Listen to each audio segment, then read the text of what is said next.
എൻസൈക്ലോവിങ്സിൻ്റെ പുതിയൊരു വീഡിയോയിലേക്ക് നിങ്ങൾക്ക് ഏവർക്കും സ്വാഗതം. ഈ വീഡിയോയിലൂടെ നിങ്ങളുമായി ഷെയർ ചെയ്യുന്നത് സംസ്ഥാനത്തെ HIV കണക്കുകളുമായി ബന്ധപ്പെടുത്തിയുള്ള ഞെട്ടിക്കുന്ന വിശദാംശങ്ങളാണ് ഈ ഒരു സമയം പുറത്തു വന്നിരിക്കുന്നത്. ഇതിൻ്റെ വിശദാംശങ്ങളാണ് ഈ ഒരു വീഡിയോയിലൂടെ ഷെയർ ചെയ്യുന്നത്. നമ്മുടെ വീഡിയോസ് ആദ്യമായി കാണുന്ന സുഹൃത്തുക്കളാണെങ്കിൽ ആദ്യമേ തന്നെ ചാനൽ ഒന്ന് സബ്സ്ക്രൈബ് ചെയ്യുക. അപ്പോൾ നമുക്ക് വിശദാംശങ്ങളിലേക്ക് കടക്കാം. സംസ്ഥാനത്ത് HIV കേസുകൾ വീണ്ടും ഉയർന്നിരിക്കുകയാണ്. 2024-25 റിപ്പോർട്ട് പ്രകാരം തിരുവനന്തപുരത്ത് 5094, പാലക്കാട് 5203 HIV ബാധിതരുണ്ട്. നേരത്തെ പാലക്കാട് മാത്രമായിരുന്നു ഈ ഒരു പട്ടികയിൽ ഉണ്ടായിരുന്നത്.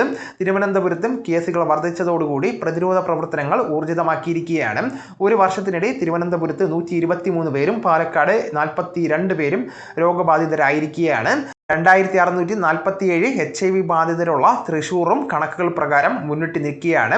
2024-25 ആകെ 1213 പേരാണ് വൈറസ് ബാധിതരായത്. ഇതിൽ 197 പേര് 19നും 25 വയസ്സിനും പ്രായമുള്ളവരാണ്.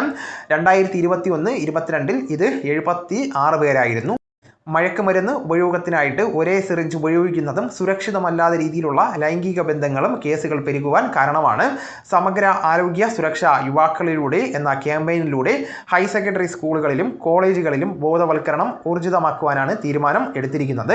നാഷണൽ സർവീസ് സ്കീമിൻ്റെ സഹകരണത്തോടു കൂടിയാണ് ഈ ഒരു പരിപാടി സംഘടിപ്പിച്ചിരിക്കുന്നത്. HIV ബാധിച്ചാൽ എയ്ഡ്സ് രോഗിയാകാൻ 8 മുതൽ 15 വർഷം വരെ എടുക്കുന്നതാണ്. HIV ശരീരത്തിൽ പ്രവേശിച്ച് രോഗലക്ഷണം കാണപ്പെടുന്നത് വരെയുള്ള കാലയളവ് ഇൻക്യുബേഷൻ പീരീഡ് ആയിട്ട് കണക്കാക്കപ്പെടുന്നതാണ്. രോഗനിർണയം എലീസ, വെസ്റ്റേൺ ബോൾട്ട് എന്നീ ടെസ്റ്റുകൾ വഴി നമുക്ക് പരിശോധിക്കാവുന്നതാണ്. സംസ്ഥാനത്തെ മെഡിക്കൽ കോളേജുകളിൽ ഉൾപ്പെടെ പരിശോധന ചികിത്സാ സൗകര്യം ഉണ്ടായിരിക്കുന്നതാണ്. അപ്പോൾ ഈ വിശദാംശങ്ങൾ നിങ്ങളുടെ സുഹൃത്തുക്കളിലേക്കും മറ്റ് ഗ്രൂപ്പുകളിലേക്കും കൂടെ ഷെയർ ചെയ്യുക. നമുക്ക് തുടർന്നും വിജ്ഞാനപരമായിട്ടുള്ള മറ്റ് വീഡിയോസും ആനുകാലിക വിവരങ്ങളുമായിട്ട് വീണ്ടും കാണാം. അതുവരെ ഗുഡ് ബൈ.